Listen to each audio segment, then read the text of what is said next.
Bonjour et bienvenue sur autoplus.fr. Eh bien, en ce début d'année, nous avons la chance de découvrir ensemble le recyclage du Citroën C5 Aircross. Alors, ce SUV compact a été présenté pour la première fois en Chine, à Shanghai, et il était destiné dans un premier temps au marché chinois, et ça c'était en 2017. Il est arrivé ensuite en France en 2018, et puis là, donc en 2022, eh bien, il se fait une petite beauté.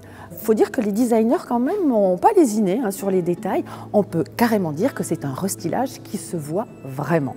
Alors, ce qui ne change pas, c'est le capot, toujours le même. Les ailes ici n'ont pas été touchées. En revanche, à partir d'ici, bien sûr des feux, mais toute cette partie-là a été totalement modifiée.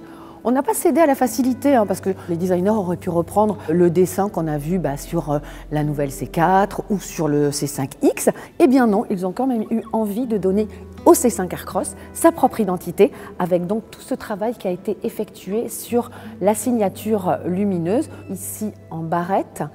On les retrouve ici et on les retrouve aussi sur cette partie qui est laquée noire.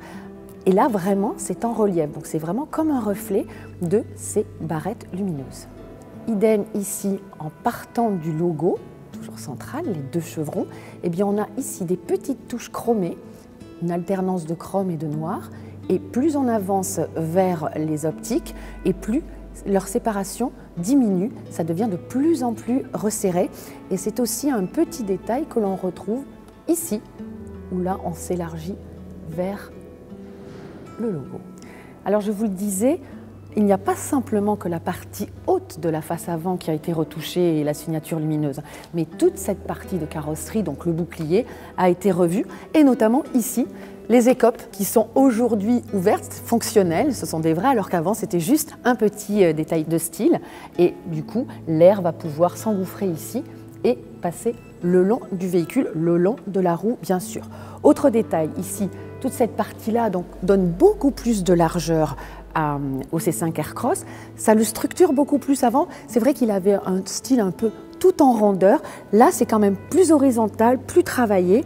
Et on retrouve cette partie-là, je disais tout à l'heure qu'il n'avait rien à voir avec les autres modèles de la gamme, mais cette partie-là quand même rappelle le C5X. Et enfin, le sabot de protection ici a été redessiné, retravaillé.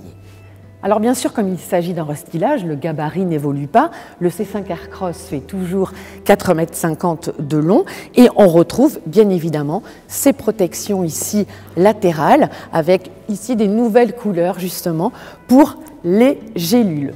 Alors on l'a vu sur la face, il y a eu énormément de travail et notamment dans les détails.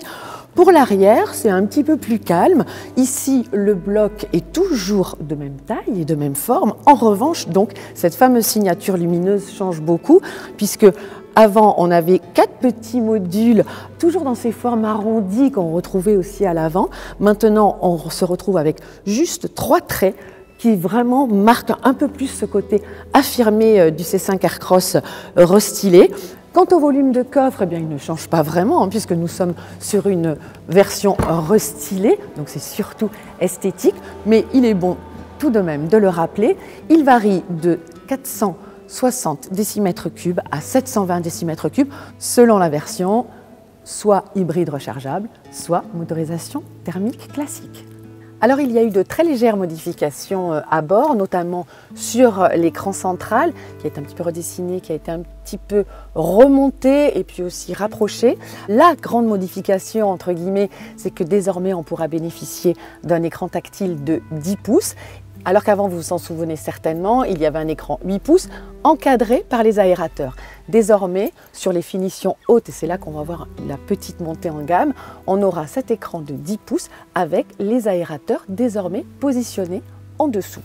Idem côté console centrale qui a été un petit peu réinventé, à savoir qu'avant, pareil sur les boîtes auto, on avait vous savez, un petit levier ici et maintenant, comme sur beaucoup de voitures, eh bien, on a un petit sélecteur chromé très discret. À l'arrière, pas de modification et c'est tant mieux puisque le C5 Aircross est un des rares SUV compacts à bénéficier tout de même de 3 sièges indépendants qui coulissent et puis dont on peut aussi faire bouger le dossier. Petite précision quand même concernant les sièges. Sur cette version restylée, les sièges Advanced Comfort, quand ils seront présents selon les finitions, bénéficient quand même de la dernière génération de ces sièges qu'on a vu sur le C5X ou la C4.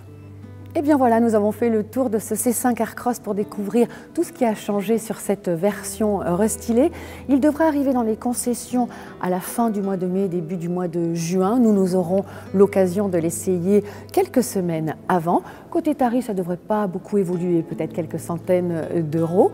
Et puis enfin, côté motorisation, on retrouvera les mêmes blocs, l'essence 230 chevaux, le diesel 230 chevaux aussi, et la version hybride rechargeable de 225 chevaux. Et puis d'ici là, nous on se retrouve très vite sur autoplus.fr.